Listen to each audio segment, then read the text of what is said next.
bazanyi bakulu bange bonna baganda bange nammwe mwenna abazze kwerekera taata emirimu gyagimaze era agimaze bulungi era tumukubireko mu ngalo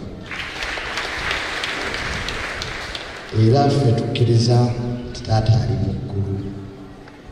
ali mu ggulu era tufunye malayika endala etulwanirira nebaza nnyo bonna nebaza nnyo omuntu ow'enjawulo gwe tuleseeyo General Sale Musabe abadde wankizo nnyo mu bulamu bwa taata bwe twagenda ne taata wa General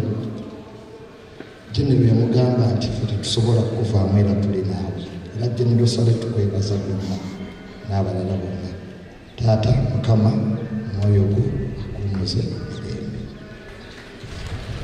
weyanziza mwebale kujja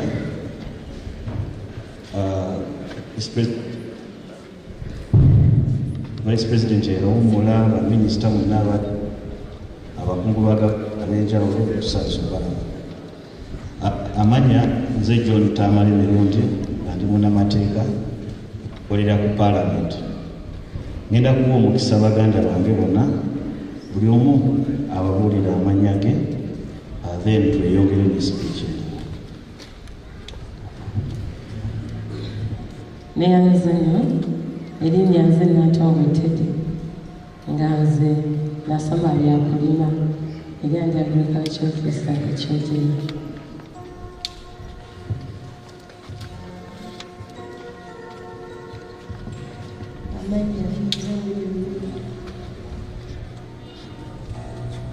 Manya Joseph Tamale Mirundi Jr. Amanya Masadi Kumari.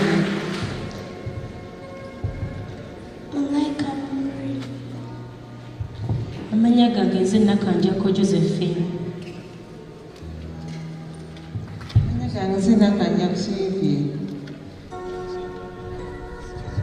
Namgara Angel. Namuli Bridget Josephine. Salibe. Namuli Jane Mary alias Maria. Dr. Tamale Gilbert.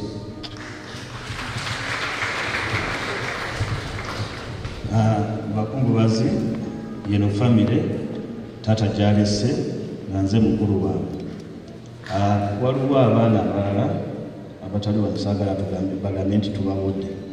Waliwo abaana abalala abato abasinga kuno abali gye bali.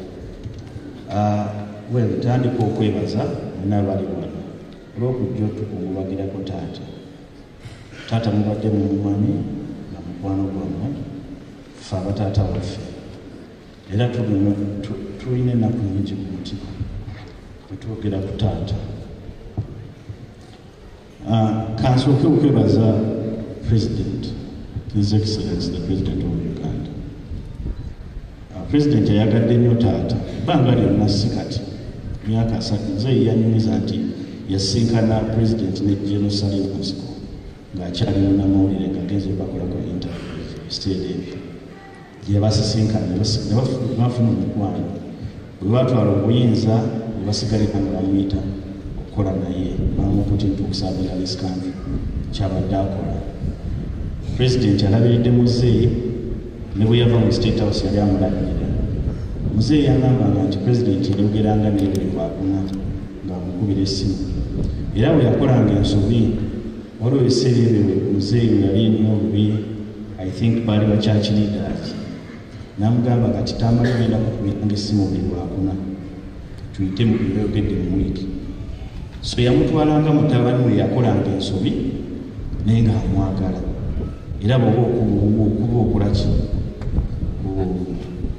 President yangisibye muzeeyi mu bintu ebimudde kyatako teyamunenyako mu public yamwagala nnyo era President yasemba okwagala taata ne taata teyayagala.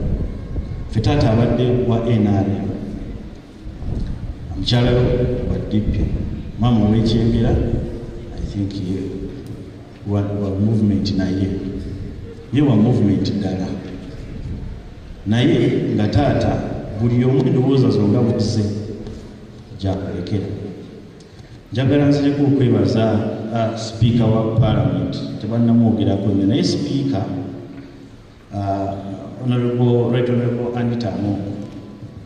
Sipiika ne muzeeyi bavudde mabega nga baagalana nnyo era mu kugera kwenze yagambanga nti sipiika yali buli yafunanga financial difficulties ffenna ze tubeera nazo nga ne sipiika tanafuuka sipiika ng'amukubira ku ssimu. Maama oyo bwekyengera asobola okubabuulira nti sipiika yampanga ssente miliyoni 5 omusi buli mwezi nga tanafuuka sipiika. Nzireeta wa maama wekyengera muganda waffe Beni ono ndowooza yali mulwadde naye yayitamu ne mu bbanga lye yali omulwadde ng'atuwa ssente. Ne kati mu biseera bino abadde ankubira n'agamba son, I have a message for your father weyafuuka sipiika. Muzeeyi bwetwala bwe twamugamba yatuweereza miliyoni 10 n'atugamba bwe muba nga mulina ebirala byonna let me know, my office is open. Era sipiika abadde atubeereddewo nnyo. Njagala okwebaza abantu bangi ab'okwebaza saagala kubeera byonna bawandiise. Minister for Presidency Honorable Babide Emili Babalanda. Honorable yakwatagana I think ne muganda waffe Bebe Cool ne Farouk ne bagenda wa president ne banja ensonga za muzeeyi era abadde akola kinene nnyo ng'akonsaltinga muzeeyi wabeeredde awo mulwadde nga muzeeyi alinga amanyi oba anaafa ng'amanyi okugamba kubirako ku gundi n'akugamba kubirako gundi ne gundi abataakwatanga nga bakudde nga bano tebakutte ng'akyewuunya. Honorable Babalanda abadde akwata amasimu ga muzeeyi n'amuwa amaanyi agabeerawo era abadde atuweereza obuyambi. Haji Eunice Kakande bebe amanyi relationship naffe gy'abadde alina n'omukulu oyo Haji era nga yatugadde okutuuka ewa pulezidenti. Omwami ono atubeereddewo nnyo mu bulwadde bwa muzeeyi even before nga ne muzeeyi tannabeerawo. Muzeeyi ayambiddwa abantu bangi mu bulamu bwe tannalwala ne bwalwadde. So bwe tukwebaza olwaleero tukwebaza n'ebyemabega. Haji Eunice abadde atubeereddewo nnyo. State House Controller Jane Barichi omukyalo oyo naye bulungi nnyo. Pulezidenti bwe yawa order nti muzeeyi ajjanjabwe tubadde ne bbiru mu ddwaliro nga ziri mu miliyoni nga 43. Omukyalo Bebe Cool bwe yamugamba n'agamba nti nina orders ezimpeereddwa nti muzeeyi agenda kujjanjabwa ne amaka ge gasigadde gatambula. Bebe Cool ogenda kunsonyiwa kino ngenda kigamba Cool oyo bamu miliyoni 7 galabirire famire zino omutebisaagala mugambe nti bamaama bazaala nnyo bano n'abaana si bamaama omu oba babiri naye famire nene. Muzeeyi abadde amanyi bw'atwala famire eno. Bebe Cool oyo yantuuza n'agamba gwe mukulu wa bonna njagala tulabe nti buli famire abakyala abo babeera bafu. Munnayuganda kankwanjulire bannaffe aba Sun Unity Beddings abagenda okuleeta akamwenyumwenyu ku matama. Sun Unity Beddings balina eby'omu kisenge ebikirabisa obulungi wamma n'omugenyi n'atakyaluka. Balina amasuuka, bed covers, pillows, towels, mosquito nets, carpets n'ebirala bingi eby'omu kisenge. Teweerabira tukola ne delivery package yo ekutuukako wooli ate mu budde. Sun Unity Beddings tuli opposite ku B Energy petrol station ku Hilltop Plaza Kagoma Bombo Road.